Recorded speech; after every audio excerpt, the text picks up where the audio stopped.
Brain intelligent है, आपकी body intelligent है, बट हमने क्या है दूसरों की बातें सुन सुन के उल्टा पुल्टा खा खा के सब चीज़ें ख़राब कर दी है। तो हमें वो वैसा नहीं करना है।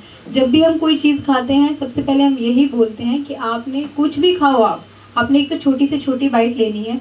सबसे छोटी बाइट लोगे, अच्छे से उसको 32 बार चबाओगे, फिर उसको अंदर लोगे। इस चीज़ का खास ध्यान रखना है। किडनी के पेशेंट है, यहाँ पे किडनी के कितने पेशेंट है, प्लीज़ हाथ खड़ा करना। मोस्ट ऑफ द 100% हमारे जो पेशेंट है वो किडनी के ही पेशेंट है। तो किडनी के पेशेंट में लिक्विड का बहुत खास ध्यान रखना होता है, क्योंकि पेशेंट आते हैं एलोपैथी से ट्रीटमेंट लेके आते हैं, वहाँ पे उनको बोला जाता है कि आप पानी कम लो, बट हम यहाँ पे हमारा पूरा डायनेमिक्स बदला हुआ है। वहाँ पे जो वो ट्रीटमेंट करते हैं वो किससे करते हैं? आपका डायलिसिस होता है तो किससे होता है? कौन डायलिसिस करवाता है यहाँ पे? डायलिसिस पेशेंट है कोई यहाँ पे? कैसे करते हैं डायलिसिस? वहाँ पे खून से करते हैं आपका डायलिसिस, है ना। और यहाँ पे आपका कैसे डायलिसिस करवा रहे हैं हम लोग? पानी से डायलिसिस करवा रहे हैं। किसके थ्रू हो रहा है?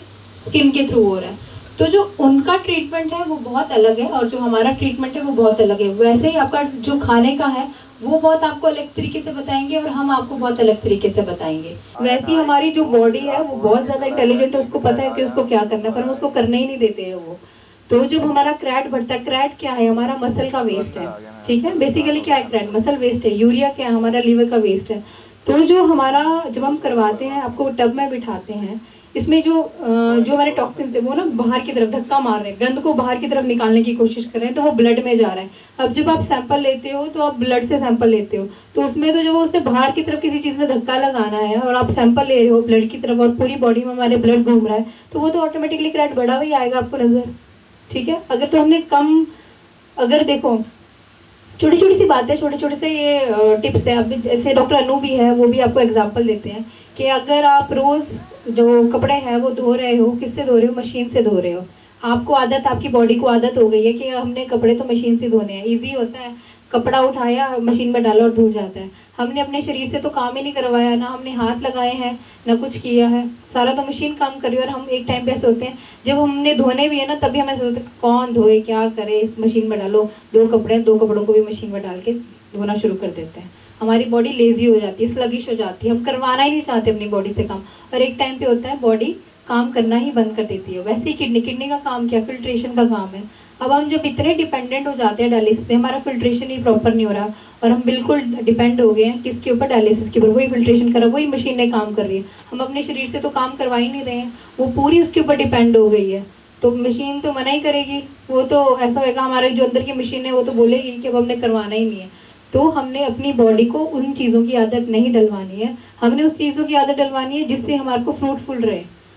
हम कभी भी गलत चीज़ों पे ज़्यादा जल्दी वो कर लेते हैं और जो अच्छी चीज़ें उनको छोड़ देते हैं। अब जैसे मशीनें आई हैं, जब से गाड़ियाँ आई हैं, हमने तो चलना भी बंद कर दिया। मैं अपनी बात भी करूँ, कभी मुझे भी जाना तो ऐसा था कि यार कोई भाई आया था वो लेके चले जाता, ऑटो है तो ऑटो को फटाफट हाथ, हम 4 कदम भी चलना नहीं चाहते हैं। और पहले जो बड़े बुजुर्ग थे जैसे अंकल वगैरह, वो तो काफ़ी चलते होंगे पहले, हम लोगों ने तो चलना ही बिल्कुल बंद कर दिया है। जब हमने चलना बंद कर दिया है तो हमारे को जैसे ऑटोइम्यून डिसऑर्डर है, कोई भी सिंड्रोम्स है वो ज़्यादा हो रहे हैं, इसी करके क्योंकि हमने अपनी बॉडी से काम लेना ही बंद कर दिया है। इजीली हमारे को अवेलेबल हो जाती चीज़ें हम वो लेना शुरू कर देते हो। हम ही रिस्पॉन्सिबल है जो भी चीज़ें हम खराब कर रहे हैं, कोई और रिस्पॉन्सिबल नहीं है। We are very intelligent, but हम क्या कर रहे हैं? वो सब कुछ खराब कर रहे हैं अपनी उससे। यहाँ पे इसीलिए आपको 7 दिन बुलाया जाता है, आप सीखो। तो चंडीगढ़ में जो अभियान शुरू हुआ था, अब गुड़गांव, अमृतसर, दिल्ली, जालंधर, जयपुर, जोधपुर, लुधियाना, पटियाला, संगरूर, कई शहरों में हिम्स शुरू हो चुका है। हिम्स की ब्रांचेस शुरू हो चुकी हैं। अब हमें सिर्फ आपकी मदद चाहिए। भाई राजीव दीक्षित की याद में ये हिम्स शुरू हुआ था।